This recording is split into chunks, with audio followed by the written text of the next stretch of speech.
Okay, what's up mga kabukid? Good afternoon. Bali, ito na ngayon yung nangyari sa ano natin. Cucumber, bali, nag-start na tayo mag pruning sa mga ano natin cucumber. Pansin nyo, wala nang mga dahon sa baba, pati yung mga side shoot tinanggal na namin yan. Kasi para din maiwasan yung ano, mga insekto sa sobrang kapal, kaya minabuti namin na i-pruning. Then the same time, para din ano, mas gumanda yung performance ng pamumunga niya. Yan po yung ano natin purpose sa pag-pruning. So dito bali, tapos na rin yan. At dito tapos na rin yan. Bali bukas i-collect na yan yung mga natanggal na sanga at dahon dyan sa pipino. So mayroon pa nga dito ano, nagpo-pruning si Ting. Yan.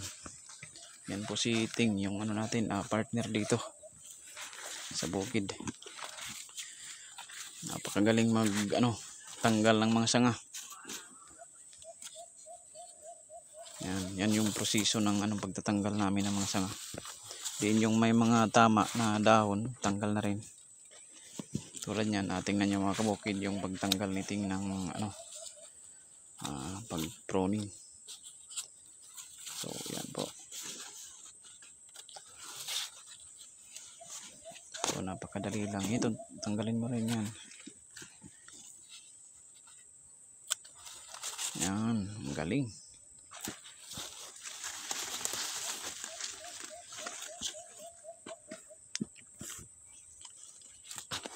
Ito may mga leaf miner. Oh. Yan po yung sign ng leaf miner. Yan po yung pumiste dun sa kabila naming ano, area sa pipino namin. Bali sila yung tumira. So yung ano natin dyan, prevention sa leaf miner, dapat every other day mag ano ka, pruning, magtanggal ng mga dahon na may leaf miner. Hindi mo na kailangan ng insecticide. Ang ano lang dyan na strategy para matanggal or para ma-maintain na walang leaf miner, pruning lang ng mga dahon. Yung may mga ano, lamat tulad nito. Yan, may sign na yan na may leaf miner. Yan.